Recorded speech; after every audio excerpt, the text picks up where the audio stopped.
amigos e amigas, Diácono Beto Brescancin, para o nosso 10º vídeo aula sobre o significado das partes do corpo. Devagarzinho estamos olhando todo o corpo humano. Começamos pela cabeça, vimos o significado da boca, dos olhos, dos ouvidos, da face, do cabelo. Depois fomos para o pescoço, a garganta, as partes internas, as entranhas, os braços. E hoje nós vamos olhar algo muito interessante. Não é apenas conhecendo uma coisa ou a própria Escritura que vamos entender a palavra de Deus. Nós temos que ter aqueles estudos complementares. E hoje nós vamos olhar de uma maneira muito legal, no nosso 10º estudo, o significado teológico dos seios, do sangue, da carne e dos ossos. E nós vamos começar pelos seios. Se você ainda não é inscrito em nosso canal, se inscreva, aperte o sininho, compartilhe com seus amigos, familiares e ajude-nos nesta obra de evangelização. Devagarzinho estamos, de uma maneira simples e descomplicada, explicando toda a Bíblia, ajudando você a entender melhor a palavra de Deus. E é isso que nós queremos. Então, os seios, na Bíblia, eles são sinal de saciedade. Quando a mulher amamenta a criança e ela, única e exclusivamente com leite materno, cresce, se desenvolve e vira uma pessoa, um homem, uma mulher, e aí vai. Então, que sacia, que nutre. Então, eles têm esse significado. Também é um ato de amor muito grande entre a mãe e o filho, ou a filha. O amamentar, aquele carinho, a criança com a mãozinha, sabe? É lindo demais. E isso gera como que um grande louvor da criação de Deus. Os seios também, eles podem significar miséria, quando os seios estão secos, quando a mãe não produz leite, seja por fome ou outros motivos. Também podem representar a vida pós-morte. No Antigo Testamento se falava, estamos voltando ao seio do pai Abraão, ou seja, na proximidade dele. Nós vamos agora olhar 4 textos bíblicos para melhor entendermos isso que acabamos de falar. No primeiro texto, vendo os seios como sinal de saciedade. Salmo 131, versículo 2. Não, eu fiz calar e repousar meus desejos como criança desmamada no colo de sua mãe. Olha que bonito, né? A criança desmamada é porque já foi nutrida e está saciada, cresceu e ela está no colo de sua mãe. Então, os seios, eles são esse sinal de saciedade. Nós vamos agora olhar os seios como esse ato de louvor, como essa parte da criação onde a mãe nutre, então, além de ter gerado, ela consegue fazer o desenvolvimento da criança, que ainda não pode comer nada sólido, o leite da mãe nutre em tudo. Isso gera muito amor, muita alegria e é como um louvor da criação. Salmo 8,3. Da boca de crianças e bebês tiraste um louvor contra os teus adversários, para reprimir o inimigo e o vingador. Olha só, nada mais puro do que a criança sendo amamentado no colo da mãe. E isso é um louvor para Deus. É a própria natureza, é a criação de Deus. E tem mães que não querem amamentar. E deformam o seio. A amamentação, gente, ela nutre a criança, ela protege a criança, ela aproxima a criança da mãe e a mãe da criança. Isso é um louvor. Da boca de crianças e bebês tiraste um louvor. Ou seja, o povo que vai crescendo, as pessoas que vão se desenvolvendo. E o povo de Deus que vai se multiplicando. Esse louvor natural acontece com as crianças. Os seios secos, ao contrário dos seios fartos que saciam e que geram um louvor, os seios secos são sinal de miséria e maldição. E eles podem acontecer por fome da mãe, ou seja, não há alimentação, ou às vezes por uma doença. Vamos olhar o texto de Oséias, capítulo 9, versículo 14. Dá-lhes, Javé, o que darás? Dá-lhes ventres murchos e peitos secos. Nós temos que entender que o povo de Deus, no Antigo Testamento, eles não tinham a visão de pós-morte, de que Deus um dia virá, todos nós, na nossa morte ou na segunda vinda de Cristo, nos encontraremos com Ele, retornaremos da onde vimos, e todos nós passaremos por um momento de julgamento. Não é o julgamento que é importante, o importante é voltarmos para Deus. Todos nós saímos de Deus como pó e ao pó voltaremos. Ou seja, saímos de Deus, vivemos e fazemos o caminho de volta ao Pai. E ali nós passaremos por um momento de julgamento, todos. E alguns ficarão na presença de Deus e outros não. No Antigo Testamento, eles ainda não têm essa visão de que a vida é eterna depois que você volta para o Pai. Então, tudo que as pessoas fazem de mal, eles queriam que retornasse na própria vida. Dá-lhes, Javé, o que darás? Dá-lhes ventres murchos e peitos secos. Então, ou seja, a vingança de Deus tem que ser aqui. Hoje a gente sabe que Deus não vinga. Deus nos dá a vida para nos aproximarmos dele ou para nos afastarmos dele. Ele quer que nos aproximemos. Mas, devagar, esse povo vai entendendo isso. E com Jesus Cristo, a ressurreição é o centro. E não cabe mais a nós desejar mal a ninguém. Cabe a nós apenas desejar bem às pessoas. Porque também queremos que seja desejado o bem para nós.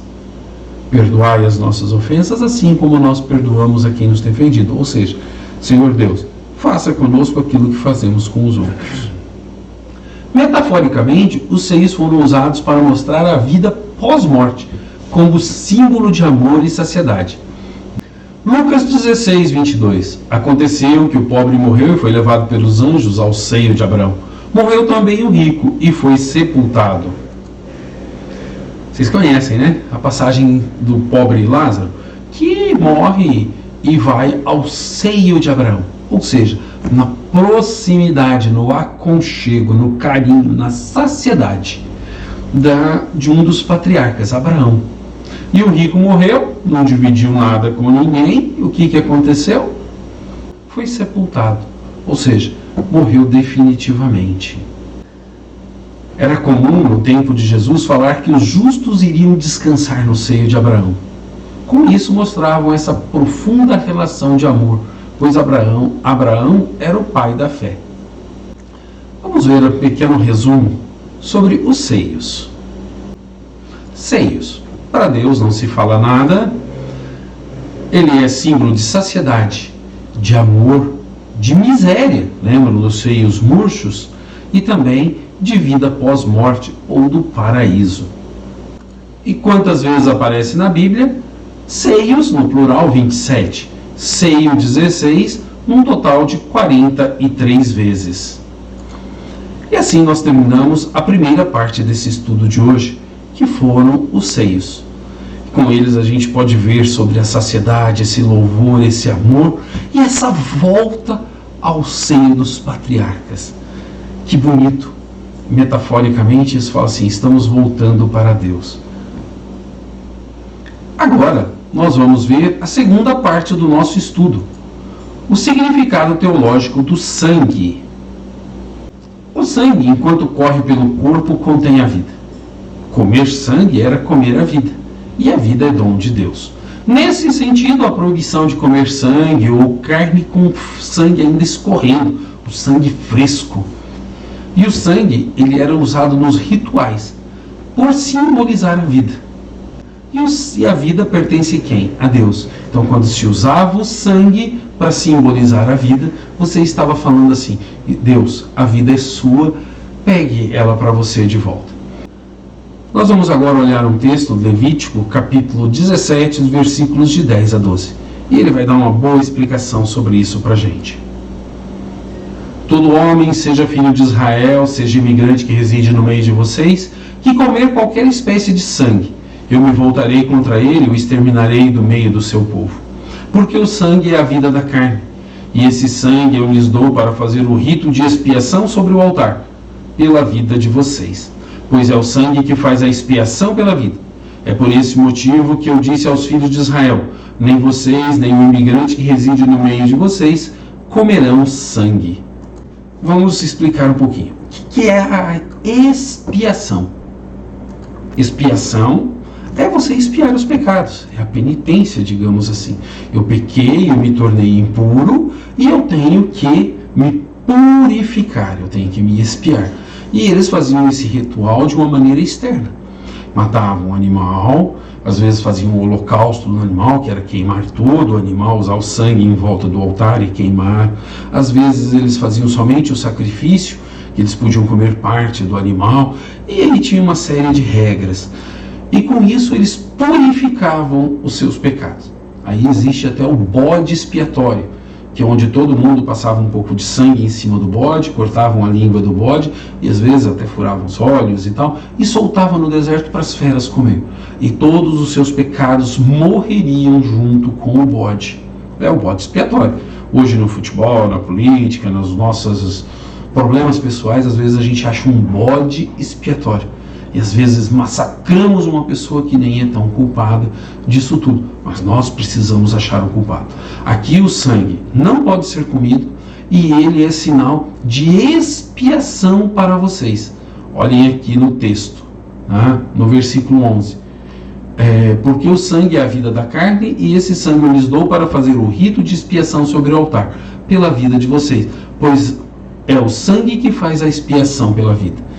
E isso a gente vê no Antigo Testamento. Então o sangue não pode ser comido, é usado no ritual para expiação. E com isso eles falam assim: o sangue pertence a Deus, ele é vida, e a Deus somente que pode usar desse sangue. Vamos caminhar mais um pouquinho. Deuteronômio 12:16. Mas você não poderá comer o sangue, derrame-o no chão como água. Foi isso que a gente acabou de falar, né? Não pode comer, porque o sangue é vida, e a vida ela não pode ser comida. Você come um animal morto e não vivo, e o sangue é a vida, então você não come o sangue.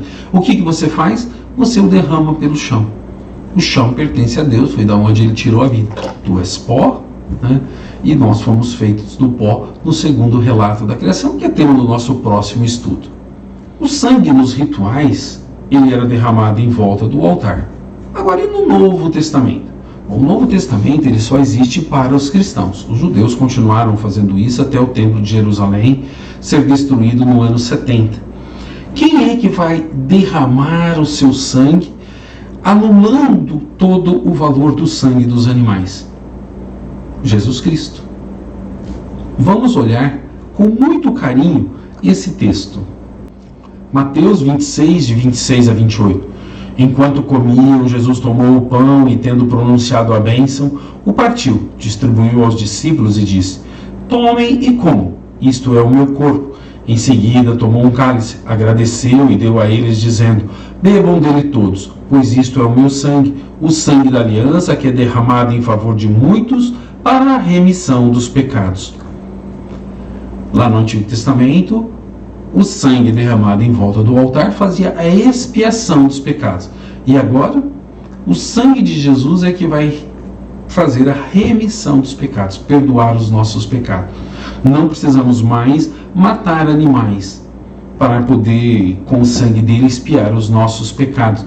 Tudo isso é derramado com Jesus aonde? Opa, aqui, ó, nessa cruz aqui, ó, na cruz maior. Essas duas menores do lado é para representar aqueles que pecam, que também foram mortos. Os romanos matavam todo mundo, por qualquer coisa. Jesus também, ele foi morto como bandido, no meio de dois bandidos. Então ele também foi como malfeitor. Podia ser por roubo, por desacato, por ofensa, por não pagamento de dívida a algum romano. Os motivos para eles matarem eram muitos. Os sacrifícios de animais, por causa desse sacrifício de Jesus, eles não são mais necessários. Pedro vai falar isso à sua comunidade, que ainda, tendo muitos judeus convertidos, achavam que era necessário. 1 Pedro 1,19. Vocês foram resgatados pelo precioso sangue de Cristo, como de um cordeiro sem defeito e sem mancha. Jesus é o sacrifício perfeito que redime todos os pecados. Então vamos só, precisamos nos arrepender, precisamos mudar de vida, precisamos melhorar nossas atitudes e seremos perdoados pelo sangue de Jesus, pelo perdão de Jesus, pela misericórdia do Pai. Então alguns falam assim, o sangue de Jesus tem poder. Tem o poder de nos redimir, de não precisarmos mais fazermos ofertas para termos os pecados perdoados. Isso, gente, tinha um valor muito grande. Imagina uma pessoa pobre precisando comprar um carneiro porque ela está em pecado e ela precisa comprar um carneiro sem dinheiro para fazer a sua oferta. Com o cristianismo, isso não tem mais necessidade. Então, os pobres podem ser perdoados tanto quanto os ricos. Em algumas sociedades, somente o rico. O cara tinha que comprar um cordeiro sem defeito, sem mancha. Era caro. Não eram todos que nasciam sem manchas. Então, se nascesse com a mancha, não podia ser usado. Então, quanto mais perfeitinho o carneiro, mais perfeita seria o meu perdão dos pecados. Jesus diz, nada disso. Isso só beneficia os ricos. Todos têm direito ao perdão. E derramar o sangue humano?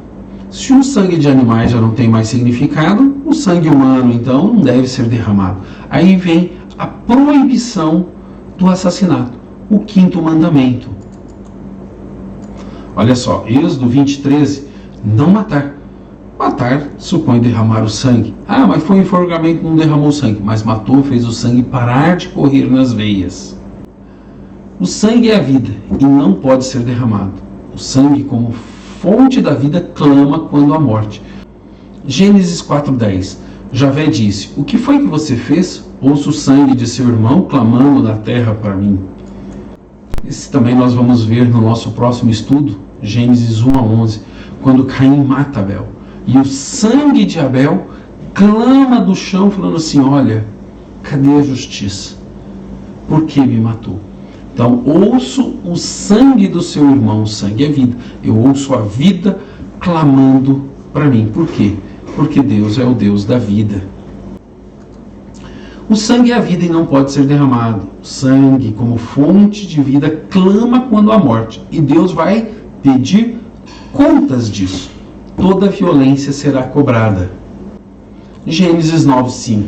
Vou pedir contas do sangue que é a vida de vocês. Vou pedir contas a qualquer animal, e ao homem vou pedir contas da vida do seu irmão. Ou seja, não devemos nunca derramar sangue humano, nunca praticarmos violência, agredirmos o outro, e isso nos será cobrado. Perdoai as nossas ofensas, assim como nós perdoamos a quem nos tem ofendido. Olhai para nós e faça o mesmo que a gente fez para os outros. É isso no fundo, né? Olha bem, vou pedir contas da vida do seu irmão.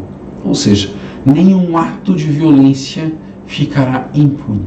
A impunidade pode acontecer aqui. Diante de Deus, jamais. É aí que a gente acredita na justiça divina.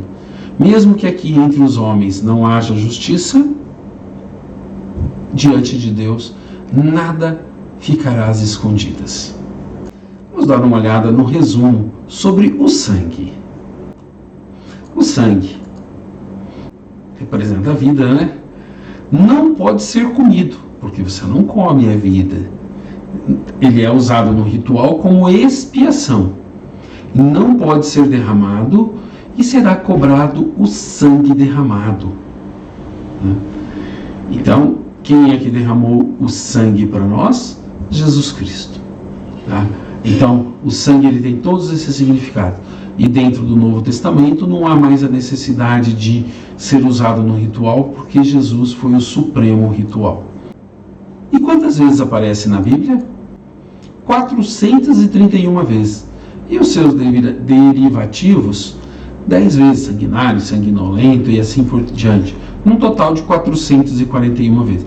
Eu sempre falo para vocês que quanto mais vezes aparece na Bíblia, mais importante é. Se os seios aparecem 40 e poucas vezes, o sangue aparece 441 vezes. Porque ele significa vida e a vida pertence a Deus. E Jesus derramou o seu sangue para que os animais não precisassem mais ser mortos e que nós pudéssemos ter os nossos pecados perdoados pelo sangue do Cordeiro, na cruz. Por isso que a cruz é um símbolo tão forte e tão bonito. Eu particularmente gosto de cruz vazia, né, porque simboliza a ressurreição, como o túmulo vazio. Vamos caminhar um pouquinho mais no nosso estudo? Vamos olhar agora o significado da carne. No Antigo Testamento, a carne é a criação de Deus. No Novo Testamento, a carne também é a criação, o corpo, mas ela também é a limitação do corpo, ou a aproximação do pecado. Ela começa a ter uma outra conotação. Então, quanto mais antigo o texto, carne é criação. Quanto mais novo o texto na Bíblia, ela é justamente o pecado. Pecamos, a nossa carne é fraca, o nosso, sabe? E assim os textos começam, tá? Nós vamos olhar agora um texto do Antigo Testamento, de Jó, para a gente ver como que a carne é criação. Jó 10, 11 e 12. Tu me revestistes de pele e carne e me tecestes de ossos e nervos. Tu me concedestes vida e favor, e tua providência conservou a minha respiração.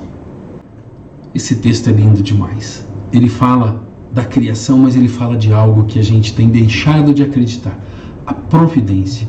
E o que é a providência? Deus providencia aquilo que a gente precisa para sobreviver. Às vezes a gente corre tanto atrás e esquece da providência divina. Madre Teresa de Calcutá acreditava piamente na providência e nunca faltou nada. Madre Paulina também. E a obra dela cresce e eles não têm fonte de renda, só doações. Precisamos acreditar mais que Deus nos criou, não somos apenas fruto da evolução, somos principiados em Deus, né? Deus é o princípio de toda a vida e que a providência divina vai cuidar da gente. Em si, a carne, ela não tem um sentido tão ruim, pois é a criação de Deus e tudo que é criação de Deus é bom.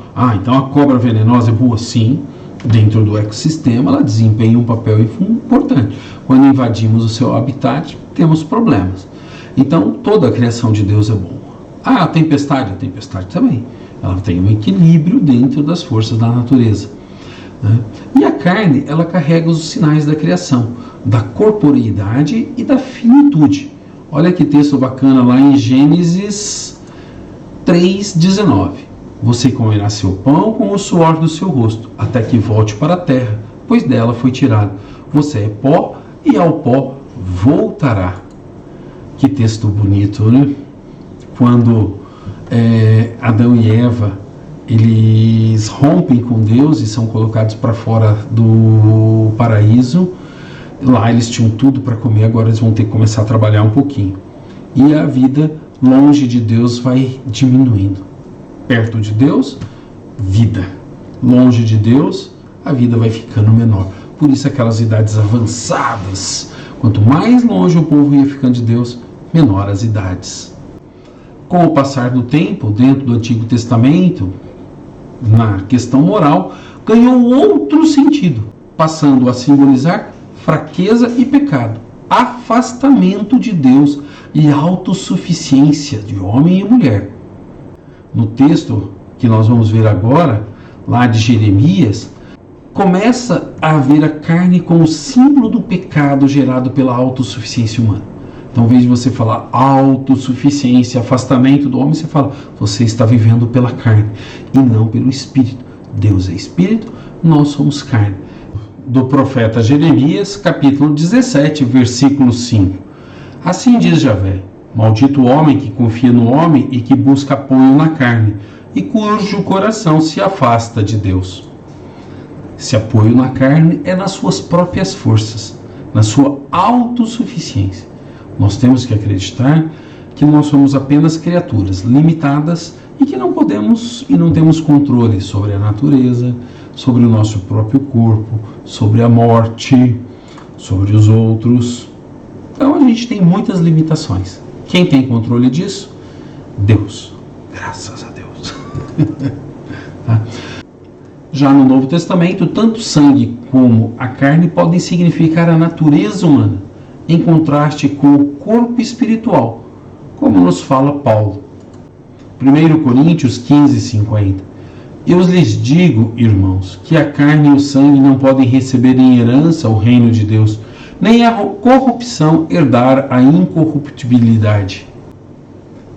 Por que a carne e o sangue não podem? Porque elas são a parte perecível do nosso corpo. A gente morre e elas apodrecem. O que nosso é eterno? O espírito, a alma. Essa não. Esse daí vai ficar na eternidade, na presença de Deus ou na ausência de Deus, mas é eterno. Então o corpo e o sangue não receberão herança. Mas lá no CREI a gente vai ressuscitar em corpo. Sim, nós teremos um corpo, não esse corruptível, mas um corpo que não vai mais apodrecer, será eterno. Vamos ver um pequeno resumo sobre a carne. Ela tem muito, a gente poderia fazer longos discursos aqui, mas nós queremos ser breves, somente aquilo que é necessário para a gente entender. Depois, para aprofundar, é outro estudo, né? Que do qual, se a gente for fazer aqui, vai ficar muito, muito, muito longo. Carne, ela representa a criação de Deus, a pessoa como um todo, a morte, a finitude, o pecado. Então, a carne tem todo esse significado. Primeira coisa, gente, ela é criação de Deus. Segundo, ela representa a pessoa como um todo. Terceiro, a morte, a finitude, tá? Quando você não vê mais a carne, mas ela também simboliza o nosso pecado, a nossa fraqueza, o nosso afastar-se de Deus, a nossa autossuficiência. E quantas vezes ela aparece na Bíblia? 234 vezes. E carnes, 21 vezes. Num total de 255 vezes. Então a carne, enquanto símbolo de criação, de pecado, de autossuficiência, ela também aparece muitas vezes na Bíblia, 255 vezes. Isso mostra a importância que ela tem. Então, reafirmar que somos criação de Deus, que somos pecadores, finitos, e que às vezes erramos demais pela nossa autossuficiência e não acreditamos na providência divina. Isso tudo. Vamos agora para o nosso último tema do estudo de hoje, os ossos, completando assim o nosso 10º estudo. Nós já vimos os seios, o sangue, a carne e agora os ossos. Os ossos são a estrutura de nosso corpo, bem como a parte mais durável. Se a carne dura pouco, logo depois da morte já começa a apodrecer, os ossos têm uma durabilidade muito grande. Este pode ser um dos motivos para que os ossos sejam usados como expressão de experiências boas ou ruins, profundas, duradouras e difíceis de desaparecer. Aquilo que nos faz sofrer muito nos atinge até os ossos, ou seja, parece que nunca vai passar. O texto que nós vamos ver a seguir, de Gênesis, mostra os ossos como experiência boa e como símbolo da integridade humana. Gênesis 2:23. Então o homem exclamou: esta sim é osso dos meus ossos e carne da minha carne. Ela será chamada mulher, porque foi tirada do homem. Esse texto é muito bonito, mas muito bonito mesmo. Eu gosto muito dele, porque ele vai falando sobre a mulher tirado daquilo que o homem tem de mais duradouro, os ossos. E de qual osso que é? Não é de qualquer osso, é o osso da costela. E o povo de Deus, quando vai falar de amor, hoje nós colocamos a mão no coração, meu coração, né? Olha só, meu coração. Naquele tempo o amor estava um pouquinho do lado do coração. Do coração vinha as retas intenções, os pensamentos. A costela simbolizava o amor. Da onde que a mulher é tirada? Do amor do homem, dos ossos da costela. Tanto que aí eles contavam, mas de um lado parece que está faltando uma, a que foi tirada a mulher. Tá? O osso, ele também pode significar a morte.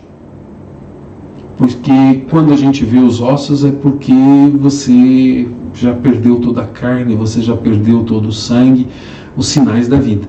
Então, quando a vida já não existe mais. Eles também, nesse sentido, significam derrota, finitude e dor, com expressão de sofrimento. Nós vamos ver agora 2 textos.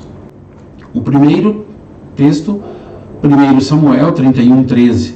Depois recolheram os ossos e enterraram debaixo da tamareira de Jabes e jejuaram durante 7 dias.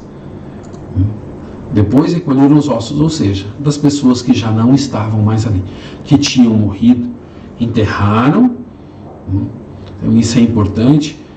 Dentro dos costumes antigos, gente, não enterrar uma pessoa significaria que ela não teria descanso. O enterro era muito importante. Alguém que não tinha um enterro não era, bem visto, não teria descanso na vida pós-morte. É bem diferente do que a gente entende hoje. E jejuaram, em sinal de penitência por aquela pessoa. Vamos ver o segundo texto? 2 Samuel 21:9. Os entregou aos Gabaonitas, estes quebraram os ossos dele na montanha, na presença de Javé. Os 7 morreram juntos. Foram executados durante a colheita, ao começar a colheita da cevada. Opa, que texto pesado, né? 7 morreram juntos, meu Deus do céu. Foram executados durante o período da colheita, ou seja, um negócio meio complicado, né? E os ossos deles foram quebrados. Não só mataram, mas quebraram os ossos. Você sabia que na crucificação também quando eles queriam que a pessoa morresse logo, eles quebravam as pernas?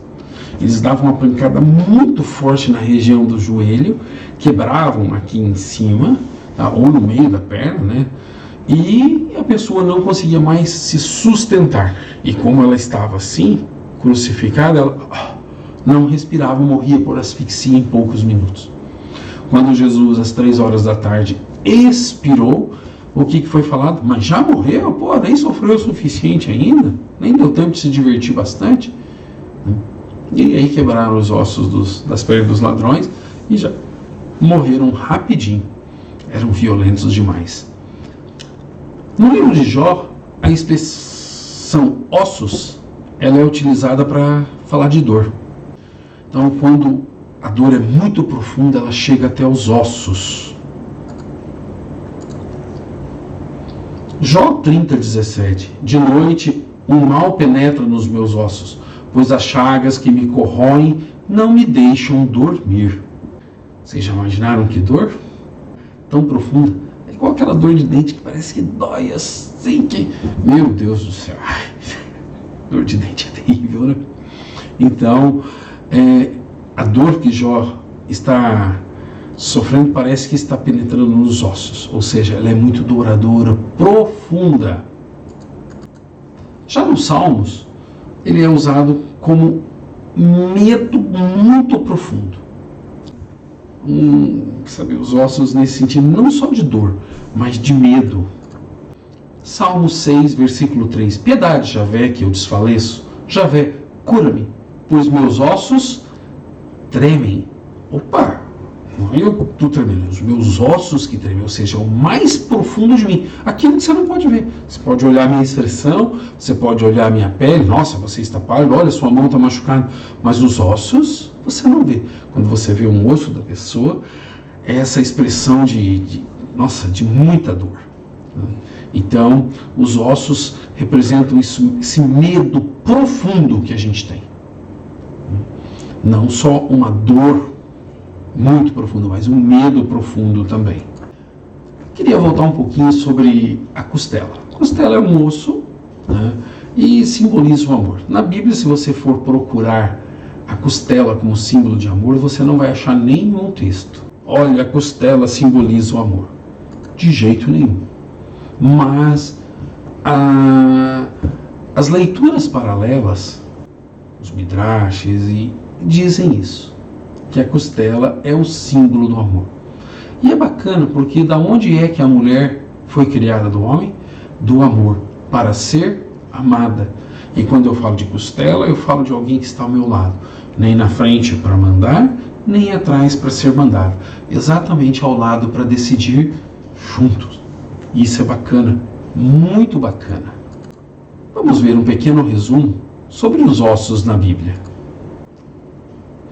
Ossos simbolizam a pessoa como um todo, a morte, a finitude, a dor, quando a gente vê os ossos, de alguém ainda vivo ou morto, essa finitude, a morte, e algo muito duradouro, é a nossa parte mais duradoura, essa material, claro que é a alma que é a mais duradoura, mas da nossa parte carnal, os ossos aqui representam isso. E quantas vezes aparecem na Bíblia? Ossos, 96 vezes. Ossada, uma vez. Osso não tem, total 97 vezes. E a gente sabe que quanto mais vezes aparece, mais significado teológico tem. Então os ossos aparecem uma quantidade importante e tem esses significados que nós vemos. E assim a gente termina o nosso 10º estudo. Opa, já caminhamos, falta só um para nós terminar. E isso é legal. Qual que é a importância disso? Nos dar elementos para que a gente possa entender melhor a Bíblia. Não é apenas com a leitura bíblica que você entende o texto. Às vezes, para você entender sua Bíblia, você tem que ir para fora do texto bíblico, olhar os costumes, ver as histórias e tudo mais. Os significados que eles tinham naquele tempo. Sigamos juntos. Paz e bem a todos.